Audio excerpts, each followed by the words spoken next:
আল্লাহ নবী আমাকে বিয়ে করার জন্য পাঠাইছে, আমি বিয়ের বাজার করতেছি।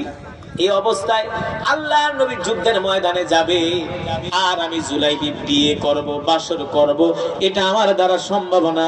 আমার কলিজার টুকরা নবী যুদ্ধের ময়দানে কাফেরদের সাথে লড়াই করবে, আর আমি বাসর ঘরের ফুল সজ্জায় থাকবো, এটা আমার দ্বারা হতে পারে না। জুলাইবি রাদিয়াল্লাহু তাআলা আনহু বাকি যে অর্থ ছিলেন, এই অর্থ দিয়ে একটা ঘোড়া কিনলেন, একটা ডাল আর একটা তরবারি কিনলেন। তিনি যুদ্ধে যাবার জন্য তৈরি হয়ে গেলেন। জুলাইবি রাদিয়াল্লাহু তাআলা আনহু মনে মনে ভাবেন, এই সময় যদি আমি যুদ্ধের ময়দানে যাই, আল্লাহ নবী আমাকে দেখলে যুদ্ধে যেতে দিবে না, বলবে তুমি আগে যায় বিয়ে করো। কারণ আমার নবী কোনো স্বার্থপর নবী না, ঠিক কিনা বলে?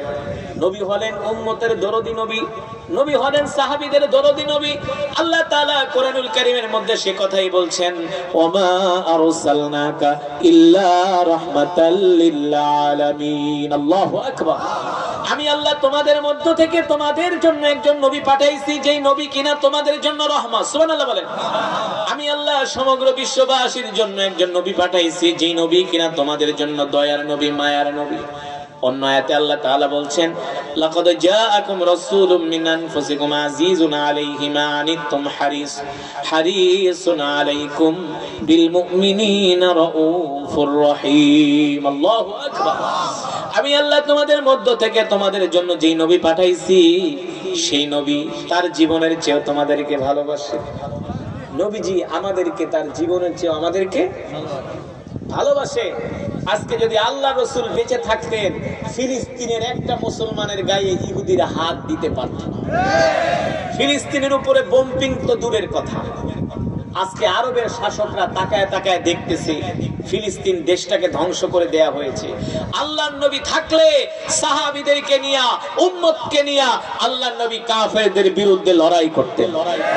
আজকে দরদি নবী নাই, আমরা এতিম হয়ে গেছি। কিন্তু রাসূলের সাহাবীরা আমাদেরকে শিখায় গেছেন, দেখায় গেছেন, নিদর্শন দিয়ে গেছেন যে কিভাবে আল্লাহর জমিনে দ্বীন প্রতিষ্ঠা করতে হয়, কিভাবে কাফেরের বিরুদ্ধে মোকাবেলা করতে হয়। সাহাবী জুলাইবি রাদিয়াল্লাহু তাআলা আনহু মনে মনে ভাবেন, এই সময় যদি আমি যুদ্ধের ময়দানে যাই, আল্লাহর নবী আমাকে ফিরায় দিবে, যুদ্ধ করতে দিবে না। কি করা যায়? জুলাইবি রাদিয়াল্লাহু তাআলা আনহু মুখের মধ্যে একটা কালো কাপড় বাঁধলেন, যাতে করে তাকে কেউ চিনতে না পারে। এবার কালো কাপড় বেঁধে জুলাইবি রাদিয়াল্লাহু তাআলা আনহু যুদ্ধের ময়দানে রওনা করলেন। মক্কার কাফেররা যখন মদিনায় হামলা করলো, জুলাইবি রাদিয়াল্লাহু তাআলা আনহু মক্কার কাফেরদের তাঁবুর কাছে ঘোড়া দৌড়ায় চলে গেলেন। কাফেরদের ভিড়ের মধ্যে যায় জুলাইবি রাদিয়াল্লাহু তাআলা আনহু একাই 10 জন কাফেরকে হত্যা করলেন। আর জোরে বলেন সুবহানাল্লাহ। একা 10 জন কাফেরকে হত্যা করে জাহান্নামে পাঠিয়ে দিলেন। ওইদিকে কাফেররা চতুর্দিক থেকে জুলাইবি রাদিয়াল্লাহু তাআলা আনহুকে চতুর্দিক থেকে ঘেরাও করলেন। জুলাইবি রাদিয়াল্লাহু তাআলা আনহুর উপরে তীর নিক্ষেপ করলেন, তরবারি দিয়ে আঘাত করলেন। জুলাইবি রাদিয়াল্লাহু তাআলা আনহুর সাথে সাথে যুদ্ধের ময়দানে শহীদ হয়ে গেলেন। যুদ্ধের ময়দানে শহীদ হয়ে গেছে। গেছিল বিয়ে বাজার করতে, কিন্তু আয়েশা যুদ্ধের ময়দানে শহীদ হয়ে গেছে। আল্লাহু আকবার। যখন যুদ্ধ শেষ হয়ে গেল, আল্লাহর নবী বললেন সাহাবীরা রে, দেখো আমার কোন কোন সাহাবীরা শহীদ হয়েছে, তাদের লাশগুলো আমার কাছে নিয়ে আসো। সাহাবীরা জুলাইবি রাদিয়াল্লাহু তাআলা আনহু সবার লাশ এক এক করে আল্লাহর নবীর সামনে আনা হলো শহীদদের লাশগুলো। আল্লাহ নবী বললে, দেখো আর কোন লাশ আছে কিনা। সাহাবীরা দেখেন কাফেরদের তাঁবুর কাছে একটা লাশ মুখ থুবড়ে পড়ে আছে, চেহারা চেনা যায় না, মুখে কালো কাপড়। সাহাবীরা যে বললেন, ওগো আল্লাহর নবী, একটা লাশ দেখতেছি যুদ্ধের ময়দানের এক কোনায় কালো কাপড় বাঁধা অবস্থায় পড়ে আছে, আমরা চিনতে পারছি না এটা কার লাশ। আল্লাহ নবী বললেন, যাও কালো কাপড় সরায় দেখো এটা কার লাশ, আমাদের কিনা নাকি কাফেরদের। সাহাবীরা যে দেখলেন, যখন মুখের কালো কাপড় সরালেন, তাদের আর চিনতে বাকি রইল না, বুঝতে বাকি রইল না, এটা হলো আল্লাহ রাসূলের জলিল কদর সাহাবী জুলাইবি রাদিয়াল্লাহু তাআলা আনহু যুদ্ধের ময়দানে এসে শহীদ হয়ে গেছে। আল্লাহ নবীকে যে বললেন, নবীজি ওই লাশ অন্য কারো লাশ নয়, আমাদের ভাই জুলাইবির লাশ। আল্লাহ নবী বলে আমার কাছে নিয়ে আসো। জুলাইবিব রাদিয়াল্লাহু তাআলা আনহুর লাশ যখন আল্লাহ নবীর কাছে আনা হলো, আল্লাহ নবী জুলাইবিবের দিকে তাকায় কান্না করে দিলেন আর বললেন, সাহাবী রে, আমি তোমাকে বিয়ে করার জন্য পাঠাইছিলাম, তুমি বিয়ে না করে যুদ্ধের ময়দানে এসে শহীদ হয়ে গেছো। আল্লাহ, আপনি আমার জুলাইবিবকে জান্নাত দিয়ে দেন। আমি জুলাইবিবের উপরে খুশি, আপনিও খুশি হয়ে যান। সুবহানাল্লাহ বলেন। এই কথা বলতে দেরি, আল্লাহ নবী একবার আসমানের দিকে তাকায় আর একবার জুলাইবিবের দিকে তাকায়। নবীজি মুস্কি মুস্কি হাসে, চোখ আড়ার করে ফেলে। সাহাবীরা ডাক দিয়ে বলে, গো আল্লাহর নবী, আপনি একবার আসমানের দিকে তাকান আর একবার জুলাইবিবের দিকে তাকান, কারণ কি? আল্লাহ নবী ডাক দিয়া বলে, সাহাবীরা রে শোনো, আমি আমার সাহাবীকে বিবাহ করার জন্য পাঠাইছিলাম, বিবাহ না করি আমার সাহাবী যুদ্ধের ময়দানে এসে শহীদ হয়ে গেছে। এই কারণে আসমান থেকে একদল হুর আমার জুলাইবিবকে নেওয়ার জন্য জমিনে চলে আসছে। আসমান থেকে একদল হুর জমিনে চলে আসছে আমার জুলাইবিবের লাশ নেওয়ার জন্য। আমি ওই হুরদেরকে দেখে লজ্জা পাইয়া গেছি, এত সুন্দরী হুরেরা আয়েশা জুলাইবিবের লাশ টানাটানি করতেছে। আল্লাহ রাসূল আমাদের কাছে দিয়ে দেন জুলাইবিব, সে দুনিয়াতে বিবাহ না করে আল্লাহর জমিনে আল্লাহর দ্বীন কায়েমের জন্য শহীদ হয়ে গেছে। তাকে আমরা জান্নাতে নিয়ে যাব, জান্নাতের পানি দিয়ে তাকে গোসল করাবো। জোরে বলেন সুবহানাল্লাহ। আজকে পৃথিবীতে 250 কোটি মুসলমান আছে, কিন্তু জুলাইবিবের মতো ঈমানওয়ালা মুসলমানের খুব অভাব। যদি ঈমানওয়ালা মুসলমান থাকতো, আরবের জমিনে যদি ঈমানওয়ালা মুসলমান থাকতো, আজকে ফিলিস্তিনের মধ্যে ইহুদিরা এই মেচাকার করতে পারতো না, মেচাকার করতে পারতো না। ইসরায়েল ছোট্ট একটা রাষ্ট্র, তার চতুর্দিকে 22টার উপরে আরব ভূখণ্ড। কয়টা? 22টার উপরে ছোট বড় দেশ মিলে আরব ভূখণ্ড। তারা যদি শুধু জীবনের মায়া ত্যাগ করে মসজিদুল আকসাকে রক্ষা করার জন্য যদি যুদ্ধের ময়দানে ঝাঁপায় পড়তো, আসমানের মালিক আল্লাহকে সাহায্য করতো না? আল্লাহ সাহায্য করেন নাই? আজকের একটা রিপোর্টে দেখলাম, প্রেসিডেন্ট এরদোয়ান তিনি বারবার আরব শাসকদেরকে বলছে, শোনেন, আসেন আমরা মসজিদুল আকসাকে মুক্ত করি, ফিলিস্তিনের জন্য যুদ্ধ করি। আরব বাদশারা যুদ্ধ করতে রাজি না, তারা শুধু আল খেল্লা পড়বে আর 20-30টা করে বিয়ে করবো আর তেল বিক্রি করবে আর বদমাশি করবে। বদমাশিতে ওস্তাদ, বিয়ে করার পাগল এই সমস্ত বদমাইশরা। আমিরাতের বাদশা জায়েদ আল নাহিয়ান, এটা হলো আরেকটা হারামজাদা। আর মিশরের প্রেসিডেন্ট সিসি হলো একটা কুকুরের বাচ্চা। ইমানুয়েল ম্যাক্রো, যে সরাসরি আল্লাহ রসুলের বিরুদ্ধে, আল্লাহ রসুলের শানে বেয়াদবি করেছিল, জানেন না?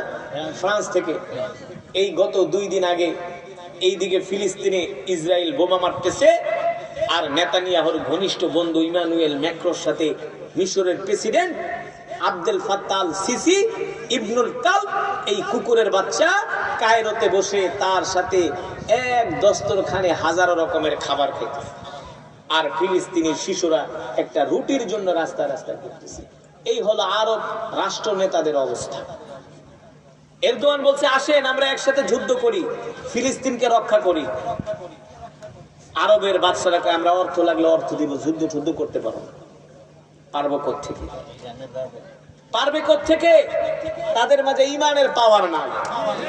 আল্লাহর কসম করে বলি, আজকে যদি আমাদের বাংলাদেশের পাশে যদি আজকে ফিলিস্তিন হতো, এই বাংলাদেশ থেকে সীমান্তের তার কাটা ছুটিয়ে, সীমান্তের লোহার তার কাটা বেড়া ছুটিয়ে আমরা ফিলিস্তিনকে মুক্ত করার জন্য লক্ষ লক্ষ যুবক আমরা চলে যেতাম সেই ফিলিস্তিনে। ঠিক কিনা? কারো বাবার সাধ্য থাকতো না।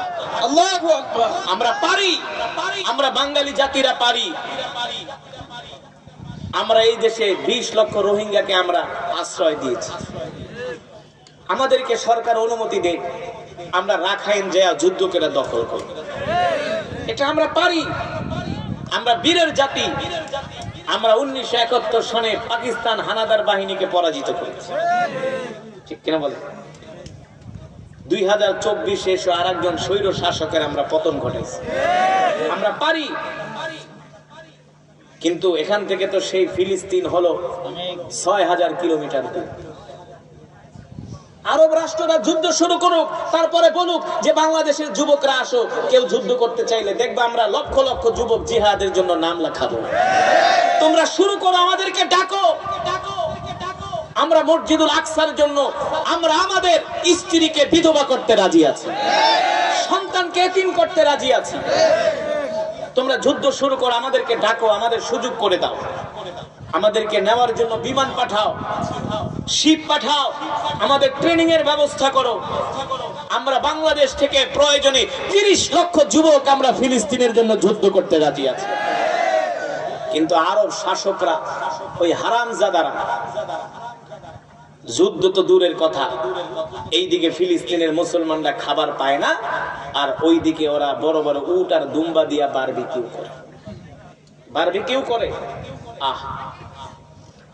এই কারণে আল্লাহর জমিনে দিন কায়েমের জন্য জুলাইবিবের মতো ঈমানওয়ালা মুসলমান দরকার।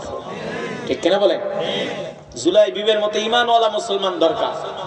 এই যে আপনারা কত সুন্দর বৈশা বৈশা কোরআনের বয়ান শুনতেছেন, আপনাদের এলাকায় আরো মুসলমান আছে কি আছেন? ওরা যদি আসতো এই মাঠেও জায়গা দেওয়া, আসবে কোত্থেকে? ঘরে বসে বসে বিড়ি টানতেছে, ঘরে বসে বসে বিড়ি টানতেছে, রাস্তায় বসে আড্ডা মারতেছে, কোরআনের মজমায় আসে না। তবে আল্লাহ তাআলা ওয়াদা করেছেন, এই দুনিয়ার জমিনে আমি আল্লাহ একদল ইমানদার মুসলমানকে কিয়ামত পর্যন্ত টিকায় রাখবো, যাদের দ্বারা আল্লাহর জমিনে দিন কায়েম থাকবে। ঠিক কিনা বলেন? হতাশ হওয়ার কোনো কারণ নাই, নিরাশ হওয়ার কোনো কারণ নাই। সিরিয়াতে ৬০ বছর স্বৈর শাসক ছিলেন প্রেসিডেন্ট বাশার আল আসাদ। ওর বাপ আর এই দুইটা হলো আর এক হারামজাদা। সিরিয়ায় যত সুন্নি মুসলমান আছে তাদেরকে তারা হত্যা করেছে, সেখানে তারা শিয়া মতবাদ কায়েম করেছে। সুন্নি মুসলমান মা বোনদেরকে তারা বাবার সামনে মেয়েকে ধর্ষণ করেছে। আবার আল্লাহ রসুল বলছে যে সিরিয়ায় 13 বছর যুদ্ধের পরে আবার মুজাহিদরা সিরিয়া জয় করবে। আল্লাহ রসুলের ভবিষ্যৎবাণী মিলে গেছে, 13 বছর পরে তারা সিরিয়া বিজয় করেছে। 13 বছর পরে তারা সিরিয়া বিজয় করছে। সরি, আমার একটু শরীরটা খারাপ, ঠান্ডা আর জ্বর, আজকে 15 দিন ধরে। 13 বছর পরে তারা সিরিয়া বিজয় করেছে। গতকালকে সিরিয়ার মুজাহিদরা ভিডিও বার্তা দিয়েছে, নেতানিয়াহু, আমরা মুহাম্মদের বাহিনী, আমরা গাজায় আসতেছি, আমরা মসজিদুল আকসাকে মুক্ত করব। আমরা দেখতেছি যে আল্লাহর সাহায্য আসছে না, আল্লাহর সাহায্য অবশ্যই আসবে। বদরেও ছিল আল্লাহর সাহায্য, উহুদেও ছিল আল্লাহর সাহায্য, খন্দকেও ছিল আল্লাহর। আল্লাহ তাআলা বলে, তোমরা যুদ্ধের ময়দানে নামো, আমি আল্লাহ তোমাদেরকে সাহায্য ওয়াদা। আল্লাহ তাআলা অবশ্যই আমাদেরকে সাহায্য করবেন। মসজিদুল আকসা মুক্ত হবে। শুধু মসজিদুল আকসা মুক্তই হবে না, এই বাংলার জমিনেও কোরআনের রাজ কায়েম হবে। এই সমস্ত গণতন্ত্র ফন্ত ভণ্ডামি এই দেশে থাকবে না। এই দেশে কোরআনের রাজ, খেলাফত প্রতিষ্ঠা হবে। এই দেশ চলবে কোরআন অনুযায়ী ইনশাআল্লাহ। বর্তমানে প্রচলিত যে গণতন্ত্র, এটা হলো আমেরিকার গণতন্ত্র। আমেরিকার গণতন্ত্রের কপালে জুতা মারি, থুতু মারি, ঝাড়ু মারি। কারণ আমেরিকার মদদে আজকে ফিলিস্তিনের মুসলমানদেরকে হত্যা করা হচ্ছে। কিসের ওদের গণতন্ত্র? এইসব গণতন্ত্র হলো বাটপারি, চিটারি। গণতন্ত্র দিয়া কোনোদিন শান্তি আসে না, শান্তি আসে আল্লাহর কোরআনের তন্ত্র দিয়া। ইনশাআল্লাহ এই বাংলার জমিনেও কোরআনের রাজ কায়েম হবে। সংসদ থেকে কোরআনের আইন পাশ হবে। যখন মসজিদের মিনারে আজান হবে, সব মুসলমান নামাজে চলে যাবে। ঠিক কিনা বলেন? এমন একটা সময় আসবে, আপনারা দোকানের শাটার খুলে আপনারা মসজিদে যাবেন, দোকানের একটা সুতাও কোনো চোরের ধরার সাহস পাবে। লক্ষ টাকা নিয়ে রাত্রেবেলা ঘুরবেন, কোনো চোর গুন্ডা আপনাকে ধরবে না। কিন্তু এখন শুধু বেশি না 20,000 টাকা হাতে লইয়া যান না, দেখবেন বিশ্ব রোডে গেলে গাছ ফালায়া ডাকাতি করবে। কি করবে? গাছ ফালায়া ডাকাতি করবে। কেন করবে? জানি যে এই সমস্ত ডাকাতি ফাকাতি করলে কোনো বিচার আর আল্লাহর কোরআনের আইন যখন বাস্তবায়ন হবে তখন চোর বুঝবে চুরি করলে কিন্তু হাত কেটে দিবে। চুরি করলে কি কেটে দিবে? হাত কেটে দিবে। একবার চুরি করলে এক হাত, দুইবার চুরি করলে দুই হাত কেটে দাও। চোরে আর জীবনে চুরি করবে? করবে না। আর এখন পুলিশদেরকে যদি বলি, স্যার চোর ধরেন না কেন, ডাকাত ধরেন না কেন? হুজুর ধরে কি করুম, আজকে ঢুকামু, কালকে বাইরে যাবো কোর্টের থেকে। কোর্ট থেকে বাইরে যাবো, কারণ শুধু ঘুষ আর ঘুষ। ঘুষের বাণিজ্য চলতেছে, সুদের বাণিজ্য চলতেছে। যখন আল্লাহর কোরআনের রাজ কায়েম হবে তখন এই সমস্ত সুদ ঘুষ। তো আমরা আল্লাহর কোরআনের আইন বাংলার জমিনে প্রতিষ্ঠা হোক, আল্লাহর জমিনে আল্লাহর বিধান প্রতিষ্ঠা হোক, আমরা চাই তো ইনশাআল্লাহ? চাই তো ইনশাআল্লাহ? আল্লাহ আমাদের সকলকে কবুল করুন। আজকে যে মাদ্রাসার উদ্যোগে মাহফিল, এই মাদ্রাসাকে আল্লাহ তাআলা কবুল করুন। আপনাদের সকলকে কবুল করুন। বসেন, দোয়া করে যান। দোয়া না করে যায় না। দোয়া হলো সবচেয়ে বড় ইবাদত। ও শোনেন, শোনেন, ভালো করে শোনেন ভাই, প্লিজ একটা কথা শুনে যান। উঠবেন না, উঠবেন না, এটা খুব ইম্পর্টেন্ট, মোস্ট ইম্পর্টেন্ট। এতক্ষণ যা ওয়াজ করছি এর চেয়ে তো আরো এটা বড় ইম্পর্টেন্ট। তো আমরা তো ফিলিস্তিনে যাইতে পারতেছি না যুদ্ধ করার জন্য। এখন আমাদের করণীয় কি? করণীয় আছে না? আজ থেকে দোয়া তো করব। দোয়ার পাশাপাশি আমেরিকা, ইসরায়েলের যত পণ্য আছে, ওদের যত প্রোডাক্ট আছে, পণ্য বোঝেন তো, ওদের যত মাল আছে, সারা পৃথিবীর সমস্ত আলেমরা ফতোয়া দিছে ইসরায়েল আমেরিকার কোন পণ্য কেনা মুসলমানের জন্য হারাম, হারাম, হারাম। লাখ সাবান কিনবেন না। কি সাবান? কোকা কোলা খাবেন না, পেপসি খাবেন না, ফান্টা মিরিন্ডা খাবেন না, পেপসুডেন্ট, কোলগেট, তারপরে অর্থাৎ ইউনিলিভারের যত মাল আছে, ইউনিলিভার কোম্পানির, এই সব করা হলে ইসরায়েলের প্রোডাক্ট। আপনারা দোকানে যায় দেখবেন যে কোন জিনিসগুলো ইসরায়েলের, জিজ্ঞেস করবেন। ইসরায়েলের প্রোডাক্টের পরিবর্তে বাংলাদেশের অনেক প্রোডাক্ট পাওয়া যায়, আমাদের দেশীয় প্রোডাক্ট, আমাদের দেশীয় পণ্য আমরা কিনবো। হারামজাদাদের কোনো পণ্য আমরা, আর যদি কিনেন তাইলে কিন্তু আপনি হারাম কাজ করবেন। আর হারাম কাজ করার কারণে মনে রাখবেন, মরার পরে ফেরেশতাদের গুতানি শুরু হয়ে যাবে। এই কারণে আমরা কেউ ইসরায়েল আমেরিকার কোনো পণ্য আমরা কিনবো না, ইনশাআল্লাহ। রাজি আছেন? আল্লাহ তাআলা আমাদের সকলকে কবুল করুন। দুরূদ শরীফ পড়ি। আল্লাহুম্মা সাল্লি আলা মুহাম্মাদ ওয়া আলা আলি মুহাম্মাদ কামা সাল্লাইতা আলা ইব্রাহিম ওয়া আলা আলি ইব্রাহিম ইন্নাকা হামিদুম মাজিদ। আল্লাহুম্মা বারিক আলা মুহাম্মাদ ওয়া আলা আলি মুহাম্মাদ কামা বারাকতা আলা ইব্রাহিম ওয়া আলা আলি ইব্রাহিম ইন্নাকা হামিদুম মাজিদ। اللهم آمين. الحمد لله رب العالمين، والصلاة والسلام على سيد الأنبياء والمرسلين وعلى آله وصحبه أجمعين. ربنا ظلمنا أنفسنا وإن لم تغفر لنا وترحمنا لنكونن من الخاسرين. يا أول الأولين